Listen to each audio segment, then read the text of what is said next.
Hello दोस्तों, कैसे हैं आप लोग। आज हम लोग चर्चा करने वाले हैं हिंदी की एक बहुत ही महत्वपूर्ण कहानी है, वापसी। उषा प्रेमवदा द्वारा लिखित। इस कहानी में हमारे भारतवर्ष में जो शहरी वातावरण है, हमारे 20वीं सदी के छठे और सातवें दशक में, उस शहरी वातावरण में जो परिवार का मुखिया होता था, वृद्ध व्यक्ति, जो सारा जीवन काम करके और अपना वेतन अपने परिवार पर लुटाकर अपनी सारी ऊर्जा को खर्च करने के बाद जब वो वापस होता है अपने परिवार से मिलने के लिए और उनके साथ वक्त गुजारने के लिए, तो उन्हें किन परिस्थितियों से गुजरना पड़ता था ऐसे लोगों को, या फिर उनकी दशा क्या होती थी हमारे भारतीय समाज में, उसी के यथार्थ को चित्रित किया गया है। और ये परिवार, हर परिवार की कहानी है।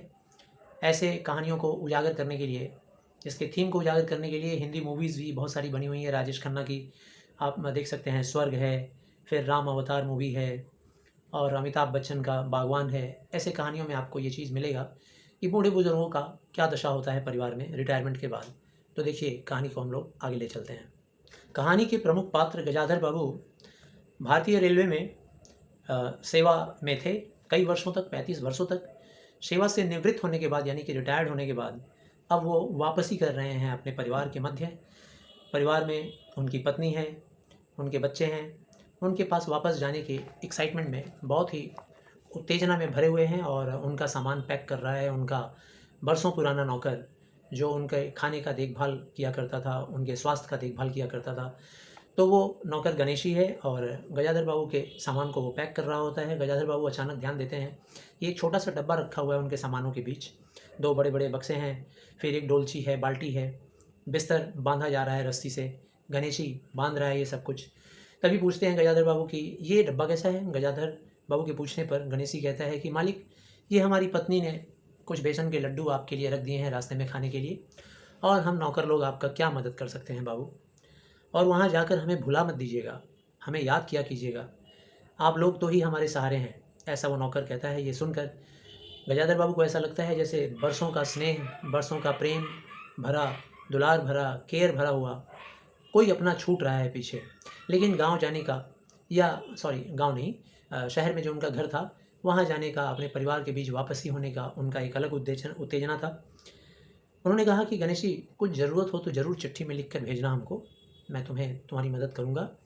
और अपनी बेटी की शादी करना मत भूलना, इस अगहन में ज़रूर कर दो। अगहन एक महीना होता है, तो आप जानते होंगे हिंदी कैलेंडर के हिसाब से, इसी अगहन महीने में अपने बेटी की शादी कर देना। नौकर आंखों से आंसू पोंछते हुए कहता है कि अब आप ही लोग तो सहारा हैं, आप नहीं देंगे सहारा तो कौन देगा, और आपके रहने से कुछ और हौसला होता अगर आप रहते तो। खैर, अब उनके जाने का समय नज़दीक आ गया। 35 वर्षों से गजाधर बाबू जिस कमरे में रहते थे, आज उस कमरे से सारा सामान निकल जाने के बाद कितना सुनसान सा लग रहा था। आंगन में फैला हुआ कमरा था, थोड़ा छोटा आंगन भी था। बाहर आंगन में कुछ पौधे भी उन्होंने लगा रखे थे गमले में। कुछ आसपास के परिचित लोगों को उन्होंने बुलाया और उन पौधों को उन परिचित लोगों के बीच में बांट दिया। चारों तरफ मिट्टी बिखरी हुई थी, लेकिन पत्नी, बाल बच्चे, साथ रहने की, उनके साथ रहने की जो कल्पना थी गजाधर बाबू में, वो कल्पना कहीं ज़्यादा उनको आनंद दे रहा था उससे, अपने नौकर से छूटने वाले दुख और तकलीफ़ से। यानी नौकर से छूटने का जो दुख और तकलीफ़ था, अपने इस घर से छूटने का जो दुख और तकलीफ़ था, उससे कहीं ज़्यादा आनंद उनको मिल रहा था अपनी पत्नी और अपने बच्चों के पास वापस जाने में। बहुत खुश थे वो। 35 साल की नौकरी उन्होंने की थी, रिटायर होकर अब वापस जा रहे थे शहर में, अपने उस घर जहाँ पत्नी बच्चे रहते थे। उन अकेले क्षणों में उन्हें याद आ जाता था 35 साल किस तरीके से उन्होंने अकेला समय गुजारा, और हर पल इंतज़ार करते रहे कि कब रिटायर्ड होंगे और कब अपने परिवार के बीच चले जाएंगे। इसी आशा के सहारे वो आज तक न जाने कितनी परेशानियों को उन्होंने ढोया था। एक तरह से कहा जा सकता है कि उनका जीवन काफ़ी सफल था, क्योंकि उन्होंने जो सोचा वही हुआ। परिवार से मिलने का वो समय अंत में आ ही गया। शहर में मकान बनवा लिए थे वो। उनके शहर में एक मकान के अंदर, जो मकान उन्होंने बनवाया था, बड़ा लड़का अमर और लड़की कांति, बेटी का नाम कांति था। कांति की शादियां कर चुके थे, यानी कांति अपने ससुराल जा चुकी थी और बड़े लड़के की पत्नी आ चुकी थी। गजाधर बाबू के और 2 बच्चे थे, एक बेटी और एक बेटा, जो कि हायर स्टडीज़ में अभी लगे हुए थे। यानी सबसे बड़ा बेटा अमर और एक बेटी कांति का विवाह हो चुका था। एक बेटा और एक बेटी और थे जो ऊंची पढ़ाई पढ़ रहे थे। छोटे स्टेशन पर ज़िंदगी भर गजाधर बाबू काम करते रहे, लेकिन बहुत ही आकांक्षी थे, स्नेह के भूखे थे कि कब अपने परिवार का स्नेह पाऊंगा, कब परिवार के बीच में जाऊंगा। जब कभी भी वो कल्पना करते कि लौट कर बच्चों से हंसते बोलते पत्नी से कुछ बातचीत करूंगा तो जीवन का सोनापन उनका खत्म हो जाएगा, ऐसा वो कल्पना किया करते थे। उनको याद आ जाता था पुराना ज़माना, जब पत्नी के साथ कभी गुजारा करते थे। सोचते थे कितनी प्यारी है हमारी पत्नी।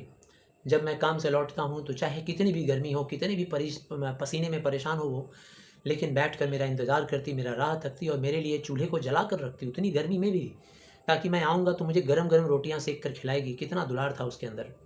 कभी कभी तो मेरे आने की आहट पाकर रसोई के दरवाजे पर आ जाती थी और लजा कर मुस्कुरा कर अंदर छिप जाती थी। इसी बात की कल्पना कर रहे थे कि अब फिर से वो दिन आने वाला है, फिर से मैं उस पत्नी के पास पहुंचूंगा, फिर से अपने बच्चों के बीच रहूंगा। आखिरकार गजाधर बाबू अपने घर पहुंच ही गए।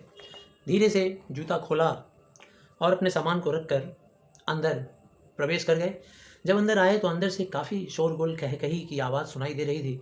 जब अंदर आए तो देखे कि उनका छोटा बेटा नरेंद्र ठुमके लगा रहा है, नाच रहा है, बड़ी मस्ती कर रहा है। शायद पिछले दिन कोई फिल्म देखा होगा, उसी का नाटक कर रहा है। और उनकी जो दूसरी बेटी थी वह बसंती खूब ज़ोर से हंस रही थी अपने भाई के इस नाटक पर। और जो उनकी बहू थी यानी अमर, सबसे बड़े बेटे की पत्नी, वो अपना सुध बुध खोए हुए, ना चेहरे पर घूंघट लिए हुए, जैसे तैसे कपड़े को पहने हुए, जैसे ससुर के सामने थोड़ा सा लिहाज करते हैं भारतीय समाज में बहुओं को, उनका ये जिम्मेदारी होता है। तो ऐसा वो कुछ नहीं कर रही थी, बल्कि सुध बुध खोए हुए बैठी हुई थी। सब आपस में मस्ती कर रहे थे। जैसे ही ये गजाधर बाबू अंदर गए, तैसे ही नरेंद्र ठहाके मारना बंद कर दिया और चुपचाप बैठ गया और कप का प्याला लेकर सिप लेना शुरू कर दिया। और बसंती भी चुप हो गई और उनकी बहू भी तुरंत अंदर चली गई घूंघट वगैरह लेते हुए। इतना तेज़ परिवर्तन आया। गजाधर बाबू को ऐसा लगा जैसे मेरे आते ही मैंने मजा किरकिरा कर दिया। वो कुछ पल तक उस घटना को देखना चाहते थे, यहाँ तक कि वो भी उस नाटक में शरीक होना चाहते थे। चाहते थे कि मैं भी इसी तरह से हंसूं, मेरे बेटे का नाटक को देखूं, मैं भी अपनी बेटी के साथ थोड़ी देर तक हंसी मजाक कर लूं। बेटी बहू समान ही होती हैं, उनके साथ भी थोड़ी बात कर लूं। लेकिन सब उलट पुलट हो गया। फिर उन्होंने बसंती से कहा, क्यों बसंती, तुम्हारी अम्मा की पूजा अभी चल रही है क्या? और नरेंद्र से कहा, क्यों नरेंद्र, क्या नाटक कर रहे थे? करो करो, मैं भी देखना चाहूँगा। लेकिन बसंती ने माँ की कोठरी की ओर देखा और देखकर इशारा किया और कहा, बाबूजी, अम्मा अभी आती ही होगी। और प्याले में उनके लिए चाय छानने लगी, एक कप में गजाधर बाबू के लिए। बहू चुपचाप पहले ही चली गई थी। अब नरेंद्र भी चाय का आखिरी घूंट पीकर उठ खड़ा हुआ। केवल बसंती पिता के लिहाज में थोड़ी देर तक उनके बगल में खड़ी रही। गजाधर बाबू ने चाय पी लिया। उसके बाद कहा, बेटी, चाय तो थोड़ी फीकी बनाई है तुमने। तो बेटी ने, बसंती ने कहा, लाइए पिताजी, मैं थोड़ा और चीनी डाल देती हूँ। रहने दो रहने दो रहने दो, तुम्हारी अम्मा को आने दो। यानी कि वृद्ध अवस्था में, यहाँ लेखिका ये बताना चाह रही हैं कि वृद्ध अवस्था में जो पुरुष होता है वो अपनी पत्नी पर आधारित होता है और बहुत स्नेह उनको आ रहा है। कह रहे हैं कि नहीं नहीं, रहने दो, तुम्हारी अम्मा को आने दो, तुम्हारी अम्मा के हाथ से ही बना हुआ चाय पी लूँगा, ऐसा वो कहते हैं। इसी बीच उनकी पत्नी वहाँ प्रकट हुई, हाथ में लोटा था, लोटे में पूजा का जल लिए हुए आई और कही, अरे आप अकेले बैठे हुए हैं, बच्चे कहाँ गए सब? गजाधर बाबू ने कहा, बस बच्चे हैं, अपने अपने काम में चले गए होंगे, और क्या।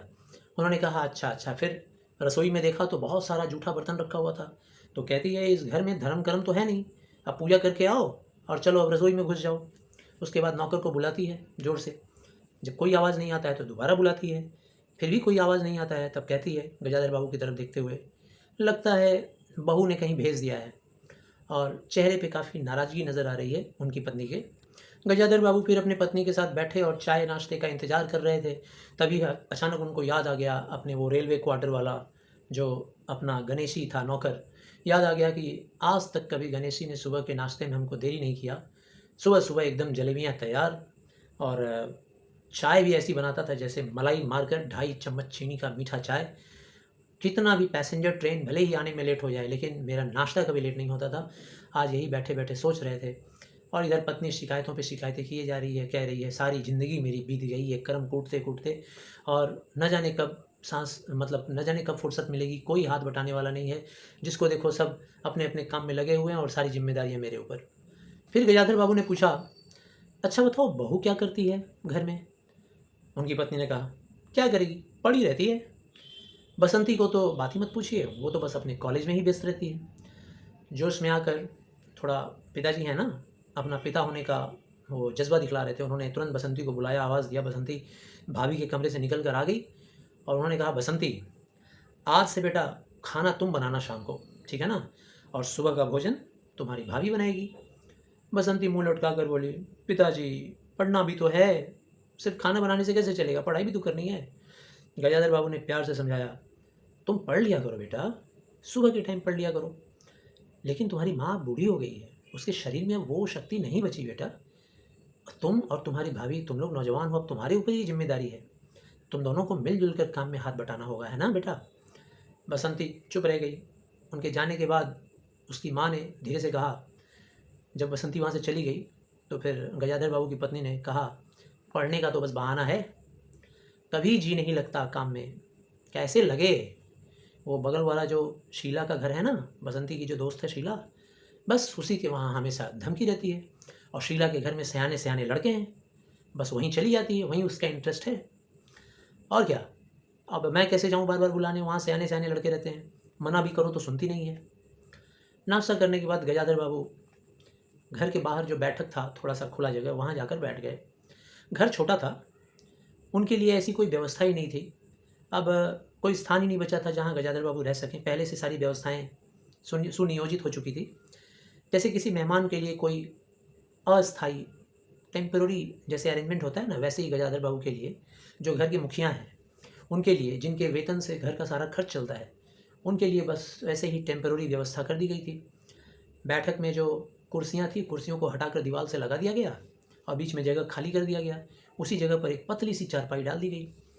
गजाधर बाबू उस कमरे में कभी कभी अनायास ही इस टेम्पररी जो अरेंजमेंट था सोने बैठने का, उसको अनुभव करते थे तो उन्हें याद आ जाता था रेलगाड़ियों की वो चीज़ें जो आती हैं, थोड़ी देर के लिए रुक कर फिर किसी लक्ष्य की ओर चली जाती हैं। ऐसा उनको याद आ गया कि मैं भी तो ट्रेन हो गया हूँ, लग रहा है थोड़े से समय के लिए यहाँ आया हूँ और फिर लग रहा है मुझे यहाँ से चला जाना है। मैं तो ये सोच के आया हूँ परिवार के साथ समय गुजारना है, पत्नी के साथ, बच्चों के साथ। घर काफ़ी छोटा होने के कारण ऐसा प्रबंध किया गया था। उनकी पत्नी के पास एक छोटा कमरा था, लेकिन वो पूरा सामान से खचाखच भरा हुआ था और एक रस्सी भी लटकाई गई थी जिसके ऊपर बसंती अपने कपड़े को जैसे तैसे रखी हुई थी। अंदर कुछ टीन के बक्से थे, एक बड़ा सा ट्रंक था जिसके अंदर ऊनी कपड़े रखे हुए थे और कुछ दाल वगैरह और मतलब रसोई की जो ज़रूरी चीज़ें हैं उसके लिए बड़े बड़े डब्बे रखे हुए थे। और एक कमरा में तो बेटा बहू रहते थे, अमर और उसकी पत्नी, और ये बैठक का था। तो गजाधर बाबू के पास कोई व्यवस्था नहीं थी अपने ही घर में रहने के लिए। जब कभी उनकी पत्नी को कोई लंबी शिकायत करनी होती तो अपनी चटाई खींचकर गजाधर बाबू के चारपाई के पास लेकर आ जाती थी और वहीं बैठकर घर गृहस्थी की बातें छेड़ देती थी। वह घर का रवैया देख रहे थे और गजाधर बाबू तो बहुत दिनों से आकर बैठे हुए थे, घर का रवैया भी देख रहे थे। बहुत हल्के से उन्होंने कहा, अब हाथ में कम पैसा रहेगा क्योंकि मैं रिटायर्ड हो गया हूँ, अब मेरी सैलरी तो आएगी नहीं, तो कुछ खर्च को कम करना पड़ेगा, आपको ज़रा ध्यान देना होगा। अपनी पत्नी को उन्होंने ऐसा कहा। ऐसा कह के गजाधर बाबू ने सोचा था कि मेरी पत्नी ज़रा मेरे साथ चिंतन मंथन करेगी, सोचेगी कि भाई घर खर्च को कैसे कंट्रोल करें। लेकिन वो तो तुरंत शिकायत पर आ गई, कह रही है सारे खर्च तो वाजिब हैं, अब कौन सा खर्च रोकूं मैं, किसका पेट काटूं, किसको भूखा रखूं, तुम बताओ, ठीक है ना? अब ज़िंदगी भर ये करते करते तो ना ढंग का मैंने पहना और ना मैंने ढंग का कभी खाया, ना पहना ना ओढ़ा, कुछ नहीं हुआ। गजाधर बाबू ये सुनते ही बहुत आहत हो गए, दिल में बड़ी तकलीफ़ हुई। बड़ी अजीबोगरीब दृष्टि से अपनी पत्नी को देखने लगे, कातर दृष्टि से। अरे क्या बात है, उनसे अपनी हैसियत छिपी न थी। वो ये बताना चाह रहे थे कि भाई पत्नी है मेरी, ये तो समझदार है, मुझे समझेगी, इससे मेरी हैसियत छिपी तो नहीं है। तंगी का अनुभव कर उसका उल्लेख करती है। यह स्वाभाविक था, लेकिन उसमें सहानुभूति, जो पत्नी ने कहा वो स्वाभाविक है, ठीक है, तंगी रहा उसका जीवन जिंदगी भर, लेकिन उसमें कहीं भी सहानुभूति नहीं है, कहीं भी सिंपैथी नहीं है अपने पति के प्रति। यानी पति भी तो बूढ़ा हो गया जिंदगी भर काम करते करते, इसके प्रति कोई भी सहानुभूति पत्नी के अंदर उनको दिखाई नहीं दिया। सोचने लगे कि यदि राय मशवरा करती, मेरे साथ थोड़ा बातचीत करती तो मुझे अच्छा लगता, संतोष लगता, लेकिन ये तो पूरा शिकायत कर रही है, जैसे परिवार की सारी परेशानियों का जड़ मैं ही हूँ, उसकी जिम्मेदार मैं ही हूँ। फिर उन्होंने अपनी पत्नी को समझाया, तुम्हें किस बात की कमी है अमर की माँ, तुम्हारा बेटा है, तुम्हारी बहू है, तुम्हारे 2 बच्चे बड़े हो गए हैं और तुम्हारी एक बेटी का विवाह हो गया है, तुम कितनी धनी हो। आदमी क्या हमेशा पैसे से ही धनवान होता है? तुम्हारे पास कितना धन है बताओ, सोचो, अगर सुखी रहना चाहो तो कितना सुख रहने का कारण है तुम्हारे पास। तो कहती है, हाँ बड़े आए सुख देने वाले, इतना सुख है हम तो देख ही रहे हैं। एक बहू है, कुछ सुनती नहीं है, रसोई करने गई है, आज देखो क्या करती है। आज रसोई में घुसी है तुम्हारे कहने पर ना, कि सुबह का रसोई कर दिया करे, तो आज गई है, देखना आज क्या करती है। गजाधर बाबू बैठे हुए पत्नी को देखते रह गए। क्या यही थी वो जिससे मिलने के लिए मैं व्याकुल था, जिसके हाथों के कोमल स्पर्श और जिसकी मुस्कान को याद करके मैंने अपना सारा अकेलापन काट लिया जिंदगी भर का लिए। उन्हें लगा कि ये वही युवती थी जिसको मैं इतना प्रेम करता था। और तभी देखते देखते, शिकायत करते करते उनकी पत्नी नींद में सो गई। देखने लगे अपनी पत्नी को, मोटी सी, कितनी भद्दी सी लग रही थी, कुरूप लग रही थी। सच में था, सच्चाई था कि वो भी तो जिंदगी भर बिताई अपना तंगी में ही जीवन बिताई। अंदर तभी कुछ गिरा, जैसे ही गिरा पत्नी का नींद टूटा, दौड़ कर आई, कह रही है, लो बिल्ली ने कुछ गिरा दिया शायद।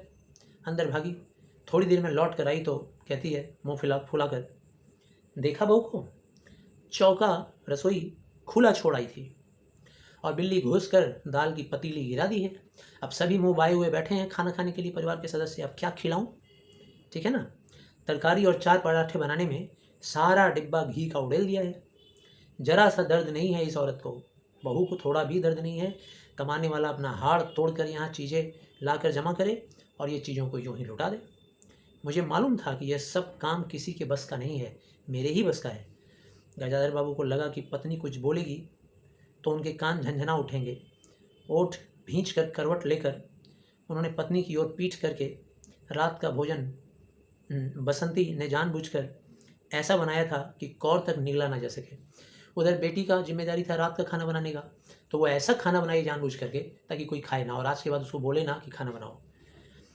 पिताजी ने तो किसी तरह खा लिया और जब नरेंद्र आया खाने के लिए, जो बसंती का हम उम्र था भाई, तो वो तो थाली सरका कर उठ गया, बोला कि ऐसे खाना मैं नहीं खाऊंगा। गजाधर बाबू को भी चिढ़ हो गया था, पत्नी से भी और बेटी से भी, बेटे से भी। तभी बसंती तुनक कर बोली नरेंद्र को कि ऐसा खाना नहीं खाओगे तो तुम्हारी खुशामद करने कौन जा रहा है, मत खाओ, जाओ हटो। बसंती को उठाकर माँ ने खुद जगह लिया वो और अपने बेटे नरेंद्र को कुछ हल्का फुल्का बनाकर लाई और खिलाई। गजाधर बाबू ने बाद में पत्नी से कहा, इतनी बड़ी लड़की हो गई है और तुमने यही संस्कार दिए आज तक? मैं तो यहाँ था नहीं, मैं तो हमेशा काम पे था। उसको खाना तक बनाने का शौर नहीं है।